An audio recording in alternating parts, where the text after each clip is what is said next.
Aia ka mo'oku au hau o ka ohana Bento. O Wilfred Clinton Buddy Suarez ke kane o Lorraine Rita Perry ka wahine. Noho pulawa a hanau maila o Kelly Ann Suarez ka wahine. O Michael Anthony Sue ke kane o Kelly Ann Suarez ka wahine. Noho pulawa a hanau maila o Lailon Lehua Li'i Sue ka wahine. O Kevin Kahoku Bento ke kane o Lailon Lehua Li'i Sue ka wahine. Noho pulawa a hanau maila o Tiffany Kaiolani Bento ka wahine. O wao no o Tiffany Kaiolani Bento. E ola mau ka ohana Bento. Aloha, my name is Kaiolani Bento and my project is called Path to Pash Makaiwa Bay. One side of my family comes from Kealia in South Kona and the other side of my family comes from Honolulu, Oahu. I was raised in Kailua Kona, Hawaii, and it's safe to say it's had a big impact on who I am as a person today because it's a place that's kept me grounded to who I am. Kona has taught me more than I could ever give it back in return. It's taught me to take care of the land, take care of the people, and to take care of my responsibilities. I currently live in Kalahuipua'a at Maunalani, and it's safe to say that my passions as a high school senior stem from my ancestors before me. My great-grandfather, Buddy Suarez, was a state senator, and he's the reason I am so invested in politics today, specifically Hawaii's politics. Politics is a generational stronghold in our family, and from the moment I knew what the fancy word was, I wanted to be involved with it. Politics has and always will be part of our family discussions during celebrations, traditional holidays, and our everyday lives. When I was little, I tried to shy away from politics because I didn't understand it, and I never wanted to be the kid who admitted they were from a powerful Hawaii family. However, as I got older, I began to understand that having a well-known family isn't all that bad. It's actually useful when referring to Hawaii's culture and people. On the other hand, my papa's family is the Namahoe family, and being part of this family has taught me to value not only the land, but also the people who take care of those lands. The Namahoe family is important to me because I feel like it balances out the political side of my family. I like to think I am a balanced person because of the fact that my family comes from both sides of the tracks. Our family land originates back to Kiholo Bay, which is a significant place for me because it reminds me of where I come from and why I'm connected to the land in Hawaii. Both sides of my family combine my interest with the land and politics. Both sides of my family create a big part of who I am because they both contribute to my characteristics as a person. For example, my papa's side has always taught me to stay true to myself and to be humble along the way, while my Maya, aka my grandma's side of the family, has taught me to stand up for what I believe in, no matter how difficult it is. It's safe to say that my papa and Maya's mindset came in handy when I was put through a test one day while going fishing with my papa. One day while walking with my papa, I stumbled upon a lady who felt very entitled to the land simply because she was a snowbird that lived in a house near the shoreline. She told my papa and I that we were intruding on the land that was a federal reserve, and that us outsiders did not have a right to fish along the shoreline. I calmly replied to the lady before me and told her I was also a resident of Maunalani, and that the land we are on is not a federal reserve. However, I was very bothered by what she told my papa and I that day, so I started doing research on shoreline access laws. I started to research about the shoreline access laws, and then I thought to myself, why are there more foreigners at Makaiwa Bay? Why were my papa and I the only Native Hawaiians there that day? In order for me to answer these questions, I had to do a deep dive into shoreline access. I discovered that the shoreline access trail to Makaiwa Bay is about 1.2 miles each way to and from the parking lot. The parking lot also has a limited amount of parking stalls, so what happens if that is full? In the law, it states that there needs to be reasonable access to the shoreline. However, that only applies to the general public. What if there are Native Hawaiians who want to continue their cultural practices in the area?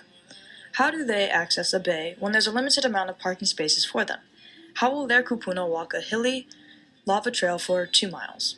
Thus, the development of my project for easier access to the shoreline began. I will not lie to you, the beginning of my project combined with my non-filtered self wanted to gun for the lady with every political law I could think of. But then I realized it wasn't her lack of intelligence that compelled her to treat my papa and I the way she did that day. No, it was her lack of knowledge and education that led her to feel entitled and empowered over a land she knew nothing about. It was her lack of cultural awareness because there are less Native Hawaiians in this area to teach her the importance of the culture. Instead of creating a petition to make shoreline access easier for the Native Hawaiian community, I created a website to educate people on shoreline access laws, but also to speak about how the Native Hawaiian community respects places and self-regulates the land before them. I met with various community leaders throughout my project, such as Daniel Kalka Jr., Mahealani Pai, Alan Brown, and Kuha'o Zane. All of them taught me the value of culture in their own ways. Kuha'o expresses Hawaii's culture through clothing. Mahealani Pai protects his culture through the restoration of heiaus. Daniel Kalka Jr. is the cultural curator at Maunalani who shares the history with tourists. And Uncle Alan Brown is the living legacy of the Brown EE family, which is the family who owned Kalahui Pua'o back in the day. Uncle Alan Brown and Uncle Danny Akaka Jr. were specifically tied to my project because they taught me about the history of the Maunalani development, while Uncle Mohealani Pai taught me about making time to understand people and the places they come from, as well as the cultural practices they practice within that place. That Uncle Francis had 15 acres of Keawiki, which my father bought from him in the mid-1950s. But as he became more and more involved in politics, and you can read about it in here, he needed communications with Honolulu. So that's one of the reasons he bought this property, for two reasons, I think. One, fish ponds. He loved fish ponds. And he fixed the wall, he fixed the makaha, did all that stuff. They would bring the small fish, the pua, from, they would go catch them in Hilo Bay, put them in the big drums, and bring them over here to restock the ponds. But those were the two reasons. He wanted communication, so he had a telephone line put in. And there are remnants of it. If you go walk back in the petroglyph field back there, you'll see some old telephone poles knocked down and some wire and stuff. That was the telephone. We had a telephone in this house here, and it was one of those crank kind. There was a party line, so... My next question is, what do you think attracts tourists to Maui? Well, I think visitors are first of all attracted to the islands, to the natural beauty, to the culture, to its people, to the diversities, the stories, the history, the music, the food. I think that's all part of the great attraction here, but there's another type of attraction here that's not tangible. It's intangible, something that you cannot just touch. Understand? Maybe you don't come from here, but if you like go get them, adopt a practice that is from this place. Respect the people of this place, because you maybe come over there and then so you go and then you keep on going, but you may not see the people of that place. And then one day you're going to see these people and then they don't know who you are. They don't know where you come from. But you see, you've been coming there, but this family don't have, they got to put food on our table too. They got to work to pay the bills. So, but eventually you guys going to meet and you're going to find out that, oh, this family is from here.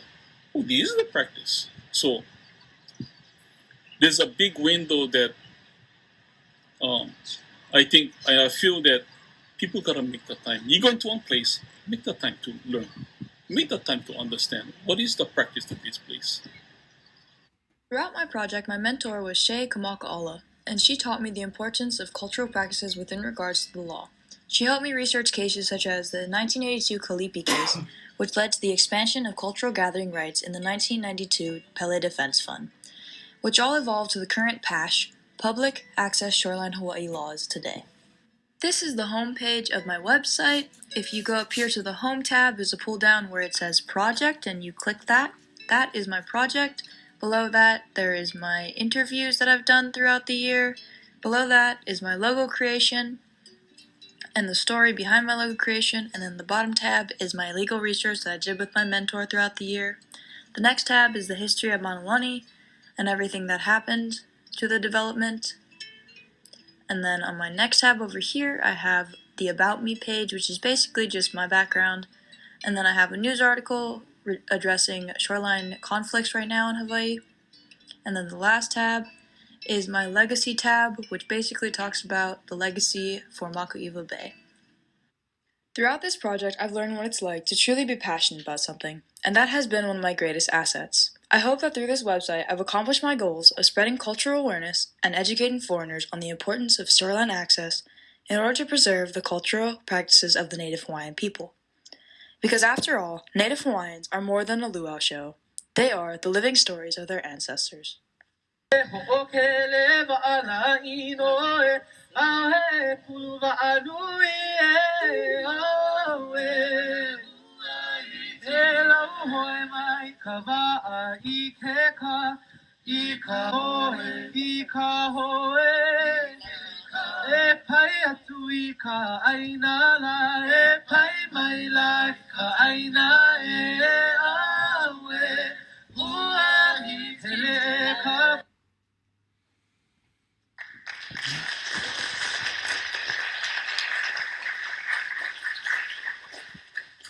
Thank you, Lonnie.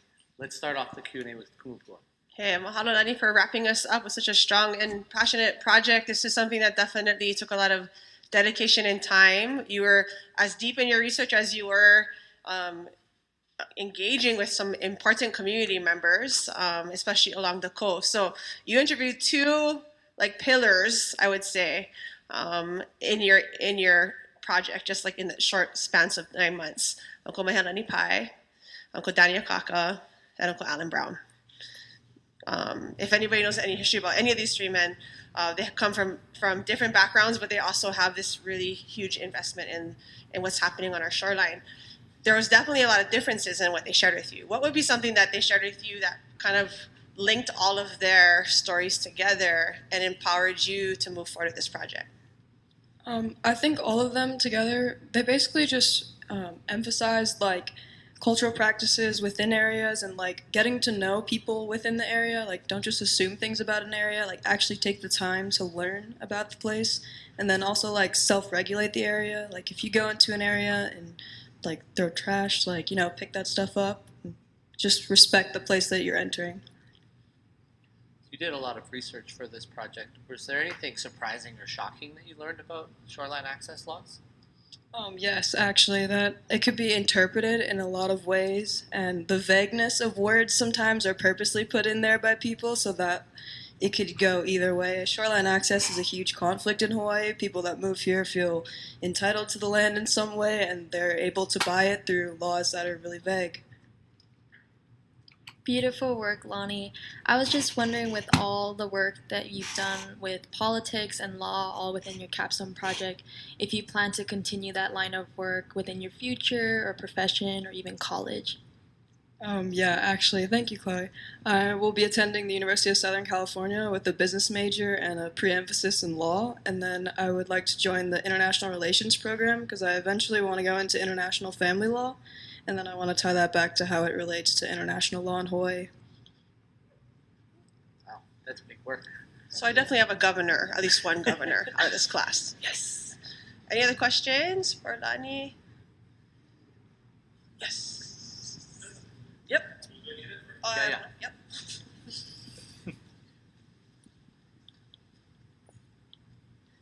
Hotspot. Great presentation, by the way.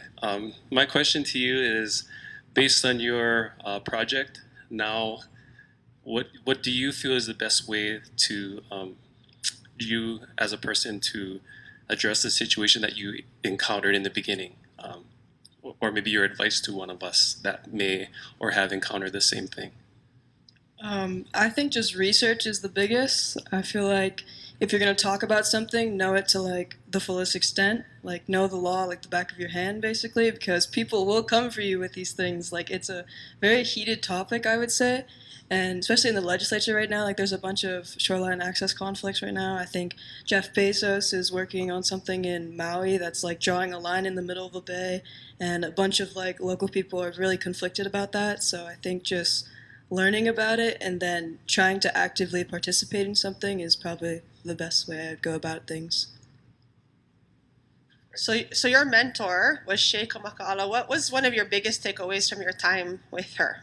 And you spent many hours with her. You sent me a log. It was many, many hours. What was your biggest takeaway?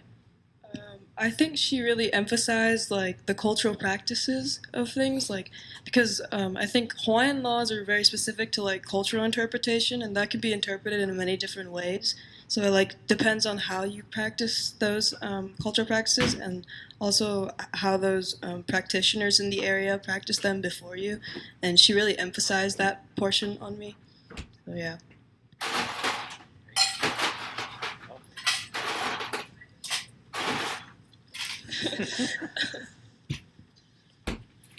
So, if you were to go back in time, what would you tell that lady, or would you have said anything differently? No, actually, because if I said something differently, I would have definitely been very non-filtered with it. Well, a huge part of your work is being able to inform us about the past laws and how they've been changed, manipulated, or taken advantage of over time. And I think your big takeaway from that was that PASH allows access to everybody, but what does that really mean for us when we go down anywhere Mackay and take from that resource? I think the ocean itself is a huge part of our culture. I mean, we're on an island, and for me personally, I learned to like swim before I could walk. Like it's a huge part of who we are as people, and it's a huge connection to like our resources and how we connect to the land. So I think just getting access to the shoreline and the ocean itself is a vital part of our culture. You talked about this website providing information for tourists. Where can they access it, and where are you going to start promoting this website so that people coming to our island can learn more? Yeah, actually, I have an Instagram page, and I hope to continue this summer, and then hopefully in the beginning of my freshman year at college, it's _Makaiva_Bay_. Yeah. Great. Well, thank you so much, Lonnie. Great project, and thank you, Kumapua, for leading these great students through all this work. Kailena, Kavela, Kina'u, Kolu, and Lonnie. Great capstone projects, and congratulations on the senior year. Thank you.